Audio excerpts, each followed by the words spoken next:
Subscribe now and press the bell icon. Never miss an update. दोस्तों, स्वागत है आपका अपने परिवार गुरुकुटी में। करंट अफेयर की श्रृंखला को अपन आगे बढ़ाते हैं। आज का अपना पहला सवाल है, नुआखाई नुआखाई किस राज्य का प्रमुख त्योहार है? नुआखाई किस राज्य का प्रमुख त्योहार है? आपके ऑप्शन है मिजोरम, मेघालय, उड़ीसा, हिमाचल प्रदेश।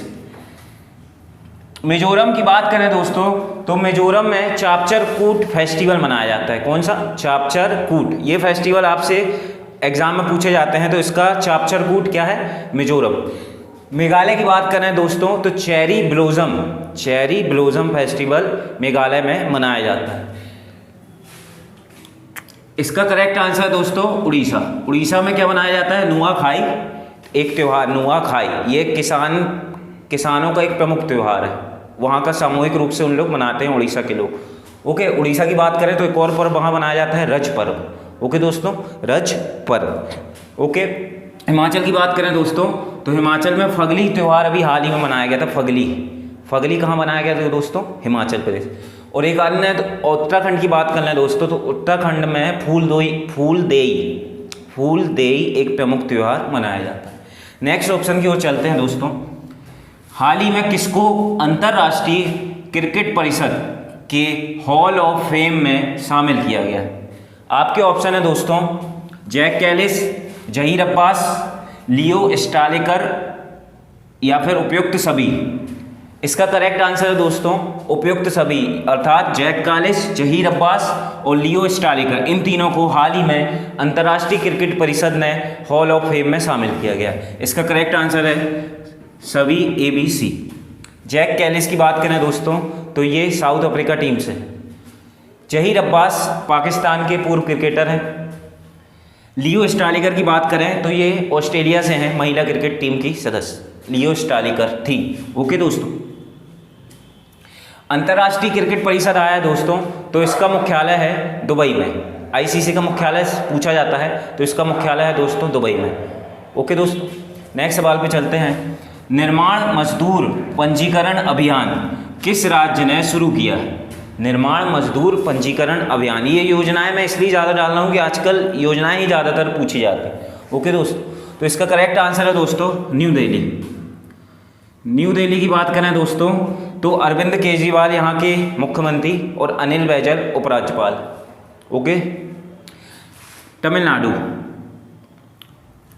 कल दोस्तों मैंने आंध्र प्रदेश की आपको वो राज्यपाल जो तमिलसाई सौंदरराजन बता दी थी, वो तेलंगाना की हैं। आंध्र प्रदेश की राज्यपाल हैं विश्वभूषण हरिश्चंद्रन। वो सुधार लीजिएगा आप, वो कल धोखे से हो गया था। तो इसका करेक्ट आंध्र प्रदेश के हैं कौन? विश्वभूषण हरिश्चंद्रन। और जो मैंने तमिलसाई सौंदरराजन बताया था वो तेलंगाना की राज्यपाल है। ओके, सीमा, अगला सवाल है, सीमा सुरक्षा बल BSF का मुख्यालय कहाँ? आपके ऑप्शन है इंदौर, भोपाल, न्यू दिल्ली, मुंबई। तो दोस्तों जो भी ज़्यादातर गवर्नमेंट जो ऑफिस होते हैं वो केंद्र की मतलब देश की राजधानी में ही होंगे, जाहिर सी बात है। तो इसका जो करेक्ट आंसर है दोस्तों न्यू दिल्ली। सीमा सुरक्षा बल BSF, border security force BSF, इसकी स्थापना कब हुई थी दोस्तों? इसकी स्थापना हुई थी 1965 में, 1 दिसंबर 1965। हाल ही में अभी किसको नियुक्त, मैंने आपको कल परसों बताया था शायद कि BSF का भी हाल ही में राकेश अस्थाना को BSF का प्रमुख नियुक्त किया गया है, जो नारकोटिक कंट्रोल ब्यूरो के भी प्रमुख है। ओके दोस्तों, और इससे पहले कौन थे? राकेश अस्थाना से पहले SS देशवाल। ये आपसे पूछा जा सकता है कि राकेश अस्थाना से पहले कौन थे? SS देशवाल। उनके स्थान पर राकेश अस्थाना को BSF का प्रमुख नियुक्त किया गया। और अपना सवाल ये था कि इसका मुख्यालय कहाँ है, तो इसका मुख्यालय है न्यू दिल्ली में। नेक्स्ट, पढ़ाई तुहार पारा योजना किस राज्य ने शुरू की? पढ़ाई तुहार पारा, अभी करंट में सबसे ज़्यादा योजना छत्तीसगढ़ राज्य। अभी कल ही मैंने आपको इंदिरावन मितान योजना पढ़ाई थी। उसके अलावा ये पढ़ाई तुहार पारा, ये भी छत्तीसगढ़ द्वारा ही शुरुआत की गई है, पढ़ाई तुहार पारा योजना। ओके, झारखंड की बात करें तो हेमंत सोरेन यहाँ के मुख्यमंत्री हैं, द्रौपदी मुर्मू यहाँ की राज्यपाल है। झारखंड की कुछ योजना है जैसे बिरसा हरित योजना, हिमाचल प्रदेश का जो नादौन है, नादौन जिला, वहाँ पर आईआईटी का निर्माण हो रहा है। तो आपसे ये पूछा जा सकता है कि हिमाचल के किस जिले में आईआईटी का निर्माण हो रहा है, तो नादौन जिला में। ओके। हिम हल्दी दूध योजना, ये भी हिमाचल प्रदेश राज्य की योजना है।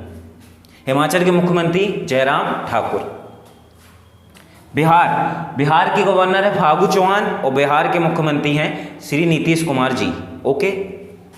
अगला सवाल चलते हैं दोस्तों। फुल स्पेक्ट्रम इंडिया वास 1972 से 2020 पुस्तक के लेखक कौन है? Full spectrum India Wars. आजकल आपने देखा होगा एक ना एक सवाल पुस्तक से रिलेटेड होता ही है, तो हम कोशिश ये करेंगे कि हर दिन एक पुस्तक आज से रोज डालें जिससे आपको आसानी हो। तो इसके लेखक हैं दोस्तों अर्जुन सुब्रमण्यम। इससे पहले अर्जुन सुब्रमण्यम ने इसी नाम से, सिर्फ इसके सन में चेंज था, एक बुक और आ चुकी है कि 1947 से 1971 ये इन्हीं ने लिखी थी कि फुल स्पेक्ट्रम इंडिया वास 1947 से 1971। इनकी ये इसके पहले अर्जुन सुब्रमण्यम ने ही लिखी थी। इनकी ये दूसरी पुस्तक आई है इसी पे कि फुल स्पेक्ट्रम इंडिया वास 1972 से 2020।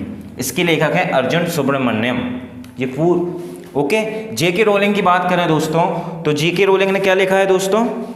इकाबॉक। जेके रोलिंग ने लिखा द इकाबॉक नामक पुस्तक लिखी है, इकाबॉक। नीना राय की बात करें तो अमेजिंग अयोध्या, नीना राय, अमेजिंग अयोध्या। और अमीश त्रिपाठी की बात करें तो इनकी बुक है the king who Suhel Dev, legend of Suhel Dev, the king who saved India, legend of Suhel Dev, the king who saved India. Okay. Amish Tripathi ने कौन सी बुक लिखी है? Legend of Suhel Dev. Okay. Next सवाल पे चलते हैं दोस्तों। नेक्स्ट सवाल है अपना, हाल ही में विश्व स्वास्थ्य संगठन ने अफ्रीका को पोलियो मुक्त घोषित किया। पोलियो दिवस कब मनाया जाता है? हाल ही में विश्व स्वास्थ्य संगठन अफ्रीका को पोलियो मुक्त, अफ्रीका में ओनली नाइजीरिया रह गया था पोलियो से ग्रसित था। नाइजीरिया में भी 3 साल से कोई केस ना आने की वजह से अफ्रीका महाद्वीप को पोलियो मुक्त घोषित कर दिया। अब पोलियो की बात करें कि अभी भी जो पोलियो कौन से, सिर्फ 2 देश बचे हैं पूरी दुनिया में, एक है पाकिस्तान और एक है अफगानिस्तान। इन 2 देशों के अलावा पूरी दुनिया पोलियो मुक्त हो गई है।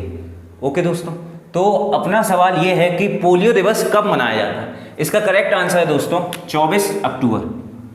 24 अक्टूबर इसका करेक्ट आंसर है। 24 अक्टूबर को पोलियो दिवस मनाया जाता है। 1 अगस्त की बात करें तो मुस्लिम वुमेन राइट्स डे, मुस्लिम महिला अधिकार दिवस 1 अगस्त को, पिछले साल इसी दिन 1 अगस्त को ट्रिपल तलाक पर बैन लगा था। उसी के मद्देनज़र 1 अगस्त को मुस्लिम वुमेन राइट्स डे बनाने का फैसला लिया गया। तो 1 अगस्त को मुस्लिम वुमेन राइट्स डे। 6 अगस्त की बात करें दोस्तों तो आपको याद होगा 1945 अमेरिका ने जापान पर परमाणु हमला किए थे। 6 अगस्त को हिरोशिमा में बम गिराया था। तो 6 अगस्त को हिरोशिमा दिवस मनाया जाता है। और 9 अगस्त की बात करें तो 3 दिन बाद उसने नागासाकी पर भी एक बम फेंका था। 9 अगस्त को इसलिए नागासाकी दिवस मनाया जाता है। नेक्स्ट सवाल पर चलते हैं दोस्तों। गो एयर एयरलाइन के सीईओ के रूप में किसे नियुक्त किया गया है? गो एयर एयरलाइन यह एक निजी कंपनी है, तो इसके सीईओ किसको बनाया गया? तो अभी हाल ही में विनय दुबे थे, विनय दुबे के स्थान पर किनको बनाया गया है? कौशिक खोना को। तो इसका करेक्ट आंसर है दोस्तों कौशिक खोना। विनय दुबे के स्थान पर कौशिक खोना को गो एयर एयरलाइन के सीईओ के रूप में नियुक्त किया गया। हर्ष जैन और भाविश सेठ, अभी आपने देखा होगा आईपीएल में बोली लगी थी, तो उसने किसने खरीदा है? ड्रीम 11। तो ड्रीम 11 से आपसे ये पूछा जा सकता है कि इसके संस्थापक कौन है? तो इसके संस्थापक 2 लोग हैं दोस्तों, एक हर्ष जैन, एक भाविश सेठ। 2 लोगों ने मिलकर ड्रीम 11 बनाई थी। ओके। और जहांगीर वाडिया की बात करें तो ये गो एयर एयरलाइन है, जो इसके संस्थापक कौन है? जहांगीर वाडिया। पर अपना सवाल ये था कि गो एयर एयरलाइन के सीईओ कौन है? तो कौशिक खोना। इसका करेक्ट आंसर दोस्तों सी, कौशिक खोना। नेक्स्ट सवाल पर चलते हैं। हाल ही में रेल मंत्रालय ने रेलवे सुरक्षा के उद्देश्य से ड्रोन आधारित निगरानी प्रणाली को शुरू करने की घोषणा की। रेल मंत्रालय ने क्या किया है कि वो रेलवे की जो सुरक्षा है वो ड्रोन से करेगा, क्योंकि इतनी ज़्यादा रेल लाइन बिछी हुई है, काफ़ी चोरी हो जाती, पटरी ही गायब हो जाती है कई बार, तो उसकी निगरानी सरकार ने यह निर्णय लिया है कि वो ड्रोन से देखेगा। तो अपना सवाल ये है कि भारत की राष्ट्रीय ड्रोन नीति किस वर्ष लागू की गई थी? इसका करेक्ट आंसर है दोस्तों 2018। 2018 में भारत की राष्ट्रीय ड्रोन नीति लागू की गई थी। नेक्स्ट सवाल है, निम्नलिखित में से किसे मरणोपरांत कीर्ति चक्र से सम्मानित किया गया? आपके ऑप्शन है अब्दुल रशीद, पंडित जसराज, चेतन चौहान, इनमें से कोई नहीं। चेतन चौहान मैंने आपको बताया था, ये यूपी के पूर्व मंत्री और ये क्रिकेटर भी थे, यूपी के मंत्री थे प्रेजेंटली, पर इनका हाल ही में निधन हो गया। ओके, पंडित जसराज ये शास्त्रीय संगीत से संबंधित है, पंडित जसराज। ओके, शास्त्रीय गायक थे। ओके, 2006 में IAU इंटरनेशनल एस्ट्रोनॉमिकल संघ ने एक शुद्ध ग्रह का नाम इनके नाम पर रखा था, पंडित जसराज के नाम पर। ये वेरी इंपॉर्टेंट है कि पंडित जसराज का हाल ही में निधन हो गया। वो क्या थे? एक तो पहले आपको ये पता होना चाहिए कि वो शास्त्रीय गायक थे। ओके, और इसका करेक्ट आंसर है दोस्तों कि हाल ही में किसे मरणोपरांत कीर्ति चक्र से सम्मानित किया गया है? अब्दुल रशीद। इसका करेक्ट आंसर है अब्दुल रशीद को हाल ही में मरणोपरांत कीर्ति चक्र से सम्मानित किया गया। ओके दोस्तों, आज के लिए इतना ही काफ़ी है। कैसा लगा आपको आप जरूर कमेंट में बताइएगा, और चैनल को प्लीज़ सब्सक्राइब करिएगा, जैसे भी जो भी न्यू वीडियो आएगी आपको पता चल जाएगा। ओके, थैंक यू दोस्तों, जय हिंद, टेक केयर, बाय बाय।